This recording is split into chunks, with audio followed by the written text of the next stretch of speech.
how much I believe that in the end Gav didn't fully stuck the landing. I think it was a solid end to a really solid show. This episode being structured into two parts with the big fight scenes in the beginning and pretty much the aftermath in the latter part of the episode was like really great. I did really like that the theming of family did pop out of Shoma versus Lango, with Shoma straight up telling Lango that he can't lose right now. There is so much he has that he would risk to kill him, to kill his own brother, to have his family, his real family, which is great. Like I did like that we finally helped and actually nurtured the family theming, and it did pop out specifically with Lango kind of seeing his family when not Boca, I forgot their dad's name, but like when their dad pretty much birthed Shoma, he kind of became weak and he wanted the family to be stronger, so he killed the dad. And Shoma didn't decide like that, and Shoma wanted to help Lango. How much he knew already that Lango is a bad dude, he still wanted to help him, and I feel like that part of the fight was great. It was the thing that I was kind of most fearful of, because like we already saw that fight three times. It's the third time we've seen it. It's kind of like, okay, what we're going to do different this time is like, oh, he has wings.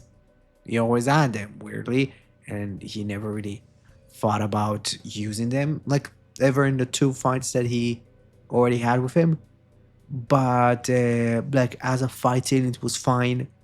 I think it's kind of funny that I think Master over no, it was Master Mode.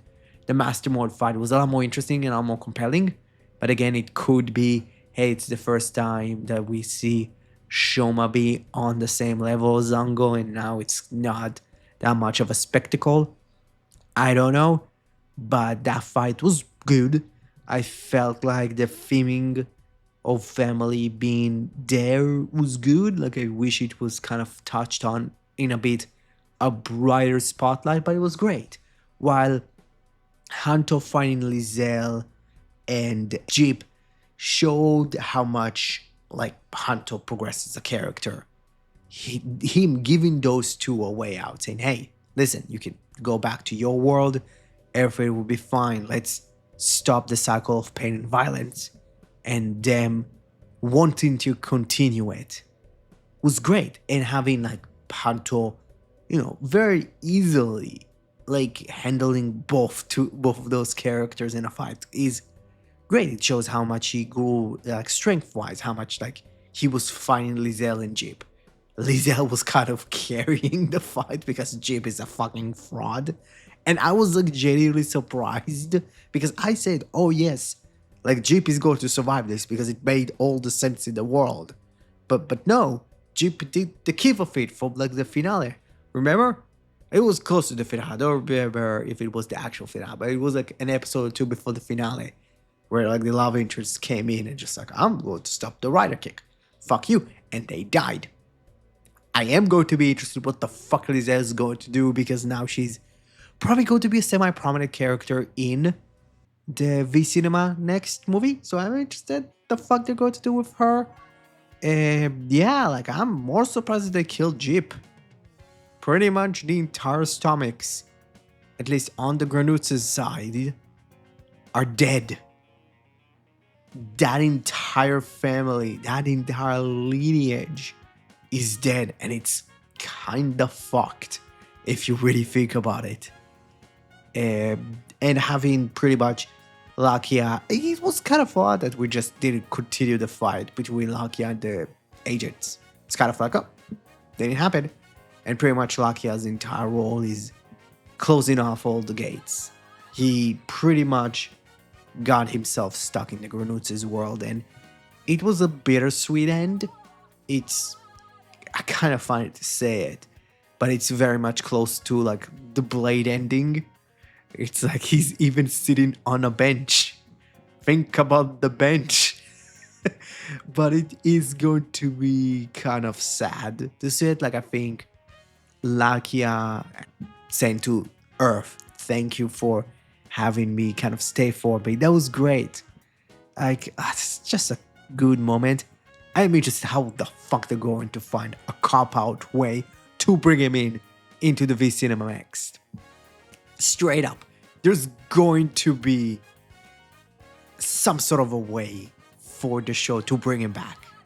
And having in the middle of like the fights and the entire explosions of like the doors, and maybe Lakia is going to die, which was like, if he would have died that way, that would have been such a cop out way to kill him. I'm sorry, it would have been cooler if he died in battle or anything. And having Masamune kind of like connect the dots that his sister is Shoma's mom, and it's never really been outly said. I think it's actually fucking brilliant, to be honest. Like, I thought about, is it good, is it bad? But like, if you think about it, would the title of an uncle, a blood-related title of an uncle, would it change their relationship? No. I think it's not necessary, but both of them know. Both of them know they're related, and they don't need to really say it to each other, which is brilliant. And having Shoma being earnest and wanting to help the part-timers that are stuck on Earth, and wanting to find Lakia and find a way for him to get back to Earth was great. Having Hanto wanting to close the book, close that final chapter, close that door with the entire Grenouts versus Human saga was good. I think it's going to be interesting to see how much like that's going to be a part of the V Cinema next, because it seems like it's going to be kind of his story. He's at least going to be the main focus, specifically with the Grenouts' part that he has inside him. Are probably killing him slowly, and he needs something, and it's going to be interesting if they're going to somehow fucking going to kill him, and it's going to be sad. Like, I don't know. Like, I wish that Chasika kind of played a bigger part in the finale. I felt like she was this smaller part in this story, in this episode, because like she was such a big part of the story. And I believe that she should have been a slightly bigger one. Overall, it was a strong episode. Nothing big, but with the small scale of both fights, kind of did work. Like, I felt like the last episode was very underwhelming. And this is how I kind of came in with my feelings towards this episode. Like, I felt like, okay, it's going to be an ending. I don't know if I'm going to like it or hate it. I do like it. I think it's a lot better than the last week. In last week's episode, I think last week had a really bad build-up. I think the last couple of episodes of this arc were genuinely bad. Like, I think none of them were really redeeming. But I think like this episode was a good end for the show. It was a bright, light, happy note that I'm fine with it, giving it a B+. And by my math, and if I collect all of the ratings for pretty much the past 20-something episodes of arc number 3, which is kind of insane to me that Gavv just went with the 3 arc structure, not the 4 arc structure that writer has been doing, I think, since at least 01. So it was kind of interesting. The final arc of Karare Gavv gets a C+. God damn. That's a who. That's a weak end. But hey, if we go by an overall calculation of all of the arcs, Arc 1 and Arc 2 being, I think, my overall favorites, with both of them getting an S, and this one getting a C+, it actually kind of averaged out to be an A. Like, hey, at least Gavv, by the end of the show, and as we look at it kind of like from a different light from the back, It was a solid show. I really want to talk about my final thoughts on the show right now. At its core, Karate Gav is about family, forgiveness, the cycle of pain, and redemption. Every arc wrestle with those themes: broken family, grief that fester into rage. And as the search for healing is through connection, the heroes struggle with reconciliation of their truths, their past, while the villains embody what happened when grief and anger goes unchecked. Some rise above the cycle, others destroyed by it. The story isn't perfect. Uneven pacing, undeveloped character that often drag down. But the emotional through line of family and chosen bonds resonate. Shoma is the heart of the series. Introduced as a boy weighted down by grief, guilt, and his own Granute origins, he grows into someone that defied by compassion. Even when injured or concerned, he refuses to give up. His arc matures as he reconciles with Hanto, grows a connection with Lakia, and confesses his truth. In the finale, defeating Lango isn't about strength, but it's about the refusal to abandon his own family now. Shoma represents the series' message of strength through connection, not isolation. Hanto is the soul of growth and resilience. His grief of losing his mother shapes him early, but he learns to act with mercy, sparing enemies like Kenji when he has vengeance would have been easier. His rocky bond with Shoma, broken by lies, healed by trust, shows how forgiveness is earned, and by the end, Hanto's shoulders grief without being consumed, proving that guidance and the moral strength come from choices and not bloodlines. Lakia embodies redemption, introduced as bitter and vengeful. He wrestles with whenever to pursue revenge or forgiveness. His bond with Shoma and Chasika leads him away from rage, and his final sacrifice, staying behind to seal the Granutsu's world, transforms him into one of the most powerful figures of the show. Lakia proves that the cycle can't be broken, even those who most consumed by them. Chasika is the moral compass and the human core of the team. She brings empathy, accountability, grounding the riders in reality. Her compassion, reconciliation with Shoma and Hanto, while her insistence on confronting pain help Lakia to heal. Vulnerable yet resilient, she embodies the everyday person's strength. In the finale, she closes out her story as the voice of humanity, while on the villain side, Lango is the dark reflection of Shoma. His presence dominates episodes. He feels like kind of like a true rival, a brother that defined by rage and ambition. He embodies what Shuma could have been have he become without any connection. All through his defeat felt really anticlimactic. His aura and symbolic role makes him certainly one of the more impactful villains of the show. Glota is tragedy incarnate. Her grief drives her into violence. Her breakdown and death in her brother's arms are devastating, even if rushed. She is the show's cautionary tale of what happens when pain consumes you instead of healing you. Nilv is the schemer of the group. At times, he's cunning and manipulative, setting himself up as the possible final villain, yet his arc collapses into betrayal and irrelevancy. He represents the wasted potential, a villain that could have been great but wasn't. Kenso Suga is the high potential, but by the end of the show, absolutely disaster of a payoff. Early on, his ambiguous backstory and his connection to Hanto was really great, while also his ambiguous exit and shadowy influences made him compelling. He added depth to the writers. But his revival as a husk in the later arc of the show was, in my opinion, the worst decision that the show ever did. Not only cheapening the impact of Hanto's final form debut, but also just cheapening the actor and the character that he played for so long.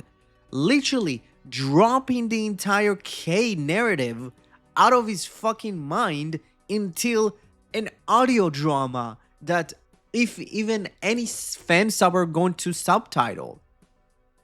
He's not the worst villain, but his fall from the 2 episodes that he was brought back to just die on the operating table was goddamn awful. Jeep is a messy foil, being abused, depressed, erratic.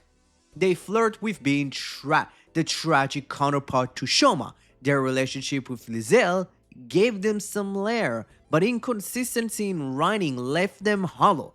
Ultimately, they would be remembered way more for being a waste of a character than any real menace.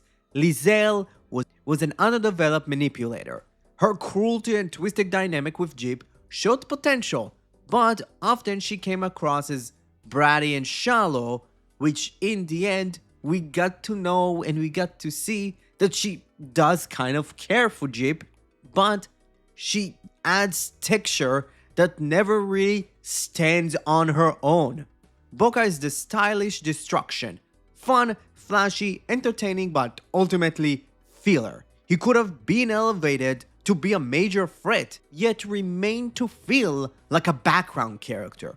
Yeah, he was powerful. Yeah, we had a really cool fight scene. But what do we know about Boca?